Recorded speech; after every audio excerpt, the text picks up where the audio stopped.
Highlights, do it yourself.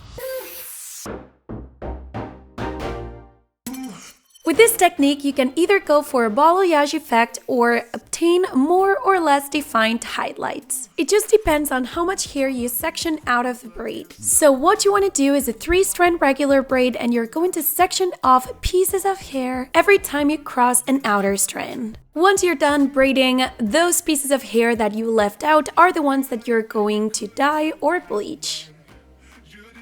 It's very easy, just take a piece of hair, divide it in 3, and start doing a 3-strand regular braid. After the 2 first crossings, you're going to start sectioning off little pieces of hair every time you cross an outer strand. Just think of it this way, wherever you start sectioning off pieces of hair is where your highlights are going to start showing. So obviously this is a very natural look because different pieces of hair come from every other direction and they're different sizes too. So definitely use this technique if you're going for a sun-bleached effect. And if you want your hair to look even more natural, what you want to do is tease the sections you left out before bleaching them or dyeing them.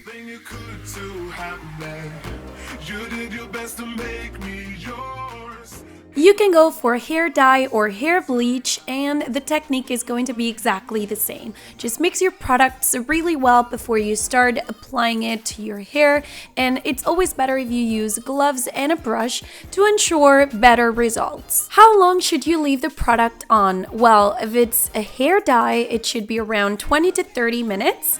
It's always indicated on the package, and if it's a hair bleach, you need to check it out constantly. Once you achieve the hair color that you want, you should rinse off the product straight away. Take into account that if you're very slow when doing the application, your hair will look lighter on some areas and darker on some others. If you decide to go for hair bleach, just take into account that the longer you leave it on, the more damaged your hair will be. So it's always better to bleach your hair little by little and don't leave it on for too long. And then if you want to go for a lighter tone, you can bleach it again later on. I also recommend mixing it with a little bit of conditioner so your hair won't be as dry. Also, bear in mind that hair bleaches with lower volumes are going to lighten your hair slower, but at the same time, they're less damaging and less drying than those hair bleaches with higher volumes. And this is the final result. If you decided to go for a hair bleach and you're not 100% happy with the color, you can always mattify it or use a hair dye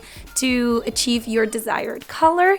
And that's it for today. I really hope you enjoyed this video. If you did, please give it a thumbs up and leave your comments down below. And don't forget to subscribe to my channels and follow me on Facebook, Twitter, Instagram, and on my website www.patrickjordan.com. Share the love with your friends and see you soon.